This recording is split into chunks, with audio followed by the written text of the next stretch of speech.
Dominique Bayarja, bonjour. Bonjour. Vous êtes la directrice de 3IL Ingénieurs. Alors, vous avez compris, pareil, 3 minutes de pitch. Oui. Est-ce que vous êtes prête ? Je suis prête. Allez, 3, 2, 1, on est parti.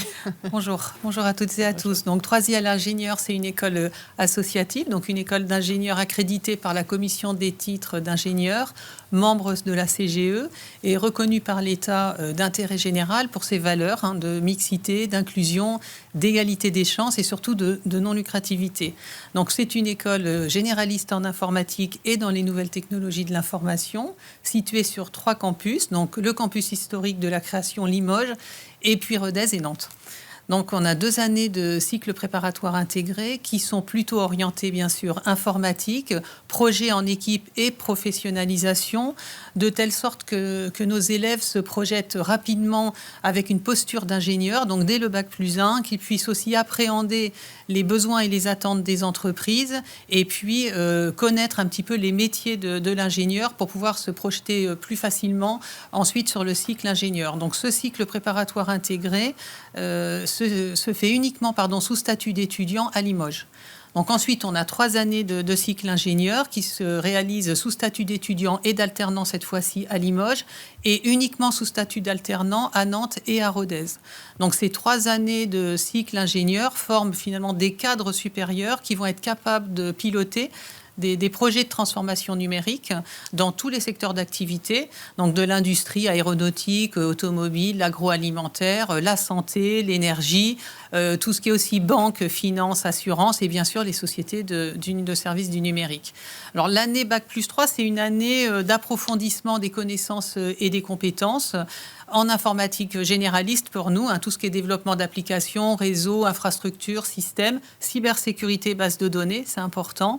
Et puis bien sûr, les sciences et tout ce qu'on appelle sciences humaines, économiques et sociales pour la gestion de projets, gestion d'équipe et découverte de l'entreprise. Les années 4 et 5 sont différentes, c'est plutôt un approfondissement. Nos élèves vont acquérir un savoir-faire opérationnel dans nos spécialités. Donc nos spécialités, on a donc robotique, intelligence artificielle, système embarqué, ensuite plutôt la data, ensuite la cybersécurité, la santé numérique et enfin la réalité virtuelle et augmentée. Donc, un point important, c'est que la mobilité internationale, elle est obligatoire pour tous les élèves, y compris nos alternants. Et cette mobilité internationale, elle permet à au moins 30% de nos élèves de réaliser un double diplôme à l'international dans nos spécialités. Et donc, notre école, je ne l'ai pas dit au début, mais elle a été créée avec, par et pour les entreprises. Donc, ça nous a permis de créer un réseau très actif d'entreprises qui nous amène aujourd'hui à avoir plus de 50% de nos étudiants qui sont des alternants et surtout à avoir un taux d'insertion professionnelle qui est au-delà de 95% dans les 6 mois après l'obtention de leur diplôme. Oh là là, mais quel timing, regardez-moi ça. Bravo, bravo. Le gong, s'il y en avait un, aurait sonné. Vous parliez justement, Dominique, des entreprises. Elles sont, on comprend, au centre, au cœur de vos formations. Oui. Comment elles accompagnent concrètement vos élèves ? Est-ce qu'il y a des stages ? Vous nous avez parlé d'alternance aussi, mais qu'on puisse se projeter pour celles et ceux qui vous regardent. Alors le stage, il débute en Bac+2. Donc des stages avec des durées bien sûr qui vont croissant. Et donc le stage en Bac+2, c'est pas forcément une découverte d'entreprise parce que vous l'avez compris, notre cycle préparatoire intégré est très orienté en informatique. Donc là, ils font déjà des développements en informatique. Donc ils font des projets, pardon, je vous coupe, mais pour les entreprises. Oui, alors en Bac+2, c'est effectivement, ils vont intégrer une entreprise et ils vont travailler pour l'entreprise sur de réels projets informatiques pour beaucoup d'entre eux. Et bien sûr, ça va crescendo, Bac+3, 4 et 5, évidemment. L'entreprise, c'est aussi nos projets académiques qui se réalisent en Bac+4 et Bac+5. Donc, c'est une centaine d'heures de formation pour nos jeunes. C'est des projets d'équipe. Et donc, ces jeunes vont travailler très souvent soit pour un laboratoire de recherche, soit pour une entreprise. Dans notre école, dans nos laboratoires, souvent, par exemple, on a beaucoup orienté vers la santé aujourd'hui. Et comment accompagnez-vous les étudiants sous statut alternant à trouver une entreprise ? Alors aujourd'hui, on a un service, bien sûr, relations entreprises. On a, comme je vous le disais, effectivement, beaucoup d'entreprises partenaires qui peuvent nous confier, évidemment, leurs offres. Mais on prépare l'élève en amont, dès le Bac+1, donc dans la rédaction d'un CV, dans la mise en place, effectivement, d'un entretien de recrutement qui soit performant et surtout pertinent au vu des compétences du jeune, que le jeune puisse découvrir qui il est exactement et mettre en avant ses compétences. Et on fait beaucoup de forums, stages alternants, c'est-à-dire qu'on met en relation dans l'école. On fait au moins 3 forums à partir du mois de janvier et on accueille des candidats qui ne sont pas de l'école et on les accompagne dans la recherche d'entreprise. Fanelli, on a des questions sur le chat. Oui, vous parliez de double diplôme tout à l'heure. Oui. Rita vous demande, est-ce qu'ils sont accessibles à tous ? Oui, tout à fait. C'est un petit peu l'originalité et puis un point fort de l'école, c'est que nos alternants peuvent aussi obtenir un double diplôme accessible soit sur notre territoire à Limoges, soit à l'international. Et donc, effectivement, par exemple, je pense au double diplôme en management avec l'IAE de Limoges. Même nos élèves alternants, c'est un double diplôme qui débute en Bac plus 4 et qui se termine en Bac plus 5. Et la formation a été construite de telle sorte que nos alternants peuvent la suivre. Et à l'international, alors tous nos doubles diplômes à l'international ne sont pas accessibles à nos alternants parce que la durée de ce double diplôme ne permet pas, n'est pas accessible en termes de durée, effectivement.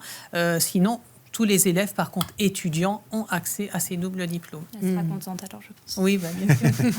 Vous parliez des doubles diplômes Oui. et ça nécessite, j'imagine, un certain niveau dans les langues dans lesquelles Oui. vous êtes Alors, tous les doubles diplômes ne sont pas forcément en anglais. Donc, il y a beaucoup de doubles diplômes au Canada, par exemple. Donc, plutôt, nous, dans des implantations universités francophones. D'accord. Ensuite, en Europe, on a un double diplôme avec l'Université Polytechnica di Bucarest. On en a 3. Donc, IA, cyber, et puis IT et finance. Et là, c'est anglophone. Mais les élèves s'en sortent plutôt très bien. Plutôt bien. Donc non, il n'y a pas de difficulté. Aujourd'hui, le niveau d'anglais est essentiel. Bien sûr, je ne l'ai pas dit, mais TOEIC obligatoire, bien sûr. Pour tous les élèves, ils le passent en Bac plus 4.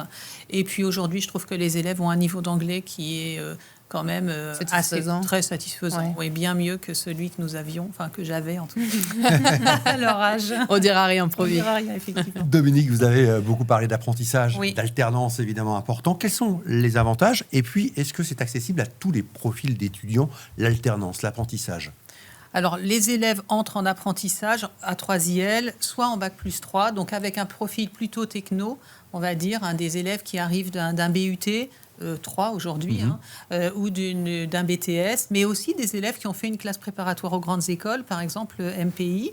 Donc ça, c'est accessible pour ces jeunes-là. Pour les autres, ça peut arriver, mais c'est un tout petit peu plus compliqué. On les accompagne, mais on ne va pas mentir, c'est quand même un petit peu plus compliqué si on n'a pas fait d'informatique avant, puisque l'entreprise, eh bien, elle a plein de profils face à elle. Elle se dit, mais celui-ci, il a fait 2 années de prépa, par exemple, à 3IL. Il est performant en informatique, je vais plutôt le sélectionner. Mais globalement, sur cette rentrée en Bac plus 3, c'est quand même relativement large. Nos élèves peuvent aussi intégrer l'apprentissage en Bac plus 4. Donc là, ils ont fait 1 année. Et après 1 année, je vous disais, c'est vrai que nous, à la fin du Bac plus 3, il faut vraiment que ce qu'on appelle pour nous les bases de l'informatique soient connues. Donc là, tout le monde peut intégrer. Et ensuite, vous avez le contrat de professionnalisation en Bac plus 5 qui est de nouveau très accessible à tous. Dominique, il nous reste moins d'1 minute, mais j'aimerais vraiment qu'on découvre la question posée par Mick qui souhaite savoir, Fanelli. Comment est la vie étudiante? Y a-t-il des associations actives? Oui, tout à fait. Donc là, Sur les 3 campus, Limoges, Rodez, oui, Nantes. tout à fait. Alors, les élèves vont fonctionner un petit peu différemment, forcément, mais il y a un bureau des élèves, bien sûr, qui manage, on va dire, entre guillemets, qui pilote plusieurs associations, donc musique, sportive. Il y a, et vous vous en doutez, de la petite gamification, bien évidemment. Ah, je voulais y venir. Oui, bon, voilà. Jeu de rôle. Aujourd'hui, il y a une junior entreprise aussi qui fonctionne. On a également, alors c'est un petit peu différent, ça permet à des jeunes de l'intégrer, de travailler, d'avoir un petit financement, c'est plutôt sympa. Et puis là, aujourd'hui, on a une ouverture d'association un petit peu originale, c'est la création d'un potager bio et collaboratif. Donc, sur notre espace, nous, on est en campagne, entre guillemets, et donc on a de nombreux espaces verts, et voilà. Donc, c'est vrai que la vie associative est à Limoges, à Nantes et à Rodez, c'est plutôt un cadre de vie qui est plutôt très agréable. La vie quand même est peu chère, donc ça peut être Ça aide. ça aide et c'est un point aujourd'hui qui est quand même assez intéressant. Bien sûr.